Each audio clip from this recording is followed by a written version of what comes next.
All right, let's dive deep today into something pretty exciting for metal fans.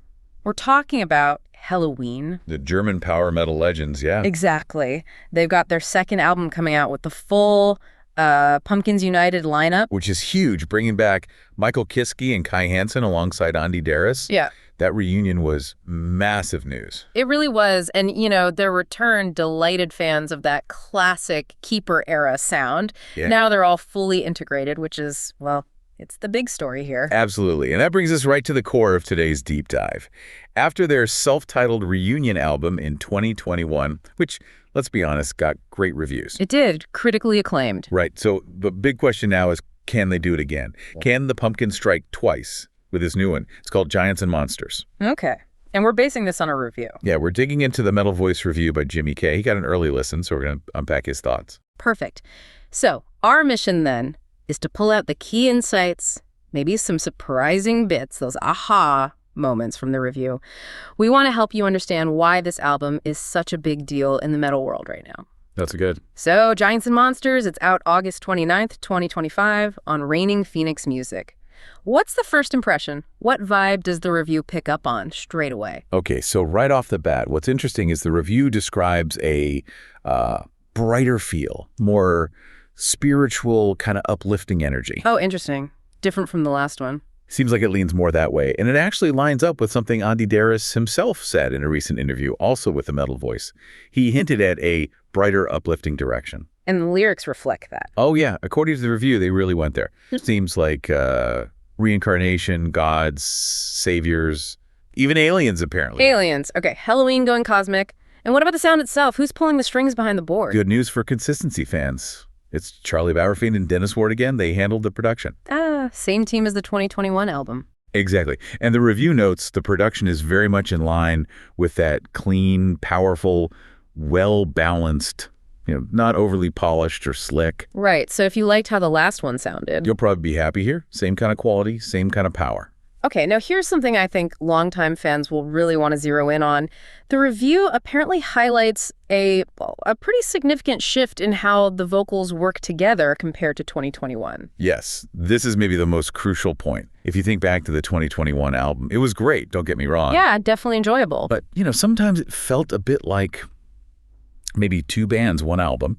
You had clear Darris tracks, clear Kiske tracks, and then Kai Hansen popping in. Okay, I can see that. So what's changed? Well, this time, the review emphasizes a much more seamless interplay between all three, Darris, Kiske, and Hansen. It's like they've truly merged. So not just taking turns, but a proper blend, a real integration. That's exactly it. The harmonies soar, the trade-offs feel natural. Each singer brings their own thing, their strength, without, stepping on the other's toes. That sounds like a big step forward. It really does. And the reviewer puts it quite bluntly, actually. He says, and this is a quote, "This isn't a reunion, it's a fusion, baby." Wow, fusion. That's a strong statement. What does that signal, really, for the band's identity now? Well, it suggests something deeper, doesn't it? Like they've moved past the novelty of the reunion and have genuinely become this new combined entity. It's not just Darris-era Helloween plus Kiske-era Helloween. It's something evolved. Okay, that fusion idea is powerful. So with that kind of vocal dynamic, how does the music itself shape up on Giants and Monsters? Does it follow suit? Yeah, the review describes the music as adventurous, but also varied. The classic Helloween trademarks are definitely there. Like what can fans expect? Oh, the melodic speed metal, those big anthemic choruses, the speed, twin guitars doing harmonies, the double bass drumming. It's all in there. Like classic Helloween. Absolutely. But, and this is key, it's delivered with a few twists. It shows they're not just resting on their laurels. There's evolution happening. Evolution, twists.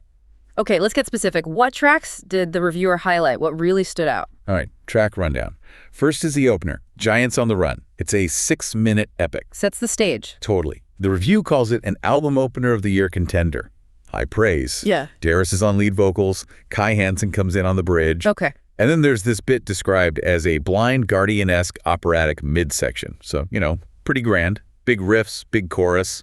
Sounds like a statement piece. Definitely sounds like it starts strong. Does it keep up that intensity, or does it, mix things up? Any surprises? Oh, yeah, there are definitely surprises. Check this out.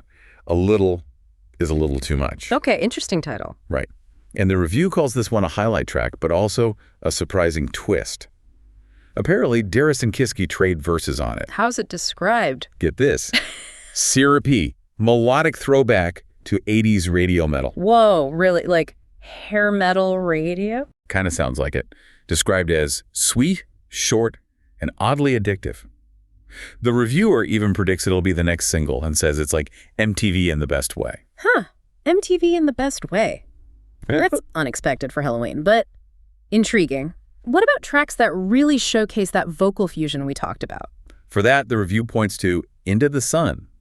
This one is apparently a dramatic, haunting ballad. A ballad, okay. And it's where the chemistry between Darius and Kisk really gets to shine, called a brilliant duet. Yeah. It's synth-laced, and it lets their different vocal tones really play off each other. Sounds quite emotional. Nice. Any tracks that push the envelope a bit more? Something heavier or moodier, maybe? Yes, absolutely. Yeah. Hand of God. Yeah. This one sounds like it breaks the mold a little. Darius on lead, Kisk doing some doubling up. And the vibe. Heavier, moodier, hypnotic.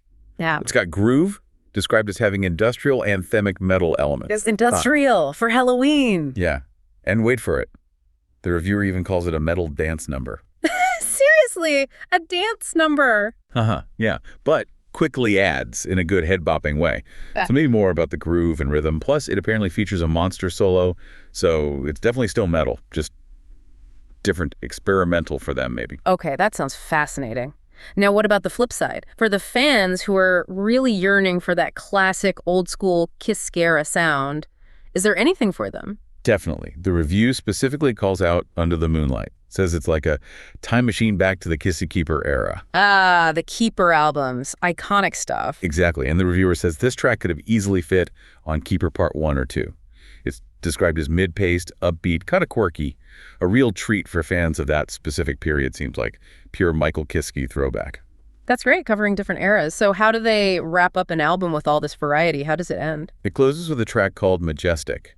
And it sounds like it lives up to the name. It's long, 8 minutes and 8 seconds. An epic closer, then. Seems so. Called a powerful, epic closer. Grandois fits those themes we mentioned earlier, spiritual stuff, cosmic power, and importantly, it features lots of vocal trade-offs from all three singers. Bringing that fusion home at the end. Right. The review uses words like heavy, aliens, dynamic, and the final reaction quoted is just goosebumps, superb, brilliant. Sounds like it ends on a real high note. Wow, okay. Lots of highlights there, covering a lot of ground musically and vocally. So after breaking it all down, what's the final word from the metal voice? How does Giants and Monsters stack up, especially against the last reunion album? Well, the verdict is pretty decisive. The review states clearly that Giants and Monsters doesn't just match the 2021 album, it surpasses it. Surpasses it. Okay, that's big. Why? What are the main reasons given? A couple of key things. One, the band sounds more cohesive. That fusion idea we talked about really seemed to pay off. Two, the songwriting is seen as more daring. Like they took more chances this time. It makes sense with tracks like Hand of God or the 80s Throwback. Exactly.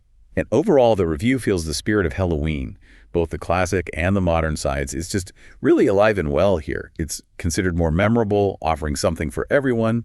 And the final score? An impressive 8 out of 10. An 8 out of 10, surpassing the last one. That's quite the endorsement.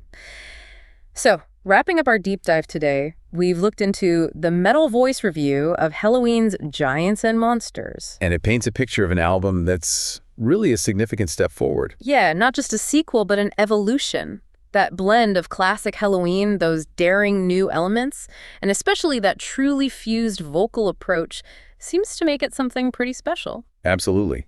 This whole analysis really underscores how integrating different eras, different styles, different voices, when done right, it can create something genuinely greater than the sum of its parts. It's moved beyond just being a reunion. It's that fusion again. Exactly. A real fusion. So, as you're thinking about all this, here's a final thought to chew on. Helloween seems to have successfully fused their past and present vocalists, elevating their sound. What other iconic bands out there, maybe with distinct eras or past members, could potentially benefit from a similar approach? You know, aiming for a true fusion rather than just a straightforward reunion to maybe unlock some new creative energy? That's a really interesting question. Food for thought. And of course, we definitely encourage you to check out the original review on the Metal Voice for all the nuances. And maybe, give Giants and Monsters a listen yourself when it comes out and see if you feel that fusion too.